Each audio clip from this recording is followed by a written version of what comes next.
Hi everyone, this is Elena Dudem with the Daily Clout, here today to go over all of the who's, what's, and where's of the Jeffrey Epstein case and why we should all care about it. So first of all, who is Jeffrey Epstein? Jeffrey Epstein is a wealthy financier and in 2008 became a felon. He was once a math and physics teacher at one of Manhattan's esteemed prep schools, Dalton, but later became a hedge fund manager where he made most of his wealth, and he was able to call people like President Trump, Bill Clinton, and Woody Allen some of his closest acquaintances. So what was he charged with? Epstein's crimes date back to as early as 2002, or at least that's actually what we know, as early as 2002. The charges include sexually abusing and exploiting over dozens of young girls, some as young as 14. Epstein was suspected of trafficking minor girls, often from overseas, for sex parties at his homes in Manhattan, New Mexico, and even the Caribbean. In 2008, however, this all came to a head because he pleaded guilty for paying a teenage girl for sexual favors and served in prison for soliciting a minor for prostitution. He served in prison for 13 months, but he was able to work out of his office 6 days a week.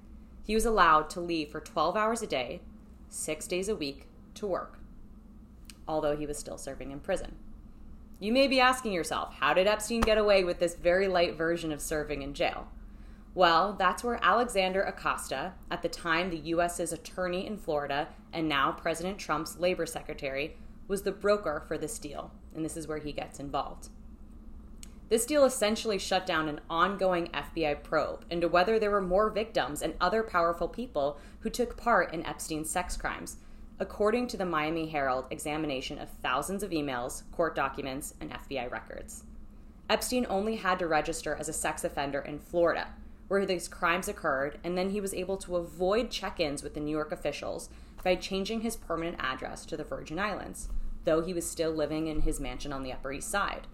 So overall, he was able to go back to New York City after he served, avoided all of the legal check-ins there, and was then only registered as a sex offender in a state where he technically did not live or work.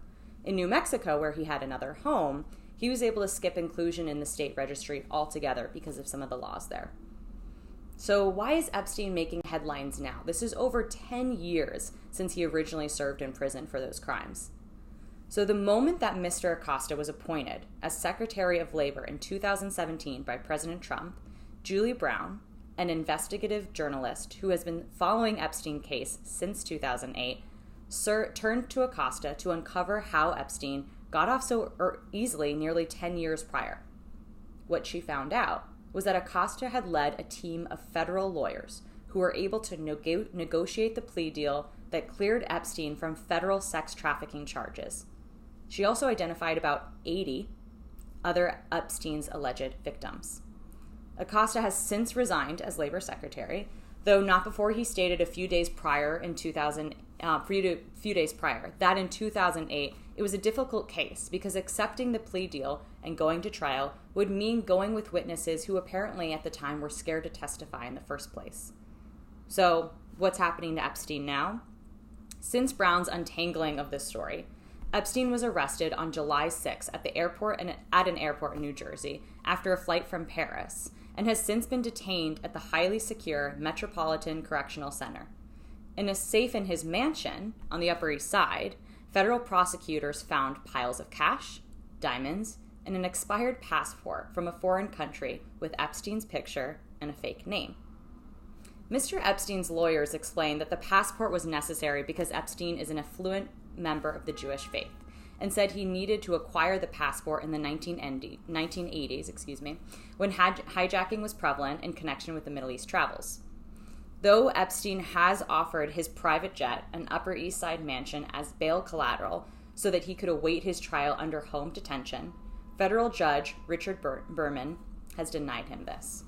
Of course, federal prosecutors say he's seeking special treatment, which seems very obvious because he has the funds to do so, and they see him as a flight risk and danger to the community. Judge Berman wrote in a bail decision that Mr. Epstein's alleged excessive attraction to sexual contact with or in the presence of minor girls, which is said to include his soliciting and receiving messages from young girls and young women, perhaps as many as 4 times a day, appears likely to be uncontrollable. He also stated in the court that he doubted that any bail package can overcome danger to the community. In a hearing earlier this month, two of Mr. Epstein's accusers, Annie Farmer and Courtney Wild, said that they feared for their safety and the safety of others if Mr. Epstein were to be released. Epstein's lawyers have stated that for more than a decade, he had lived a law-abiding life, which in fact was not true, because prosecutors disputed this argument, as within the last year, Mr. Epstein had actually been found to have wired $350,000 to two people close to him days after Julie Brown in the Miami Herald revealed details in November 2018 about his deal to avoid federal prosecution in Florida. So when Julie Brown finally did reveal all of her investigations since 2008, he went to go pay two of his closest friends to help cover this up just a few days later. So what's happening next? Last Tuesday, on July 23rd, Epstein was found unconscious in his cell at the Metropolitan Correctional Center in Lower Manhattan, where he had been held while he waited to hear if the bail collateral would be accepted so he could await his trial under home detention, which, of course, he was denied. Investigators have speculated that this incident was a possible suicide attempt, though they're not ruling out that he could have been assaulted by another inmate or, in fact, could have staged this himself. His injuries were not serious, however. He was discovered in his cell with bruisings around his neck. And as for his attorneys, Mark Furnick, one of Epstein's lawyers, said of the judge's ruling, "We expect to appeal and look forward to fighting the case." Mr. Epstein has pleaded not guilty, but if convicted, he faces up to 45 years in prison.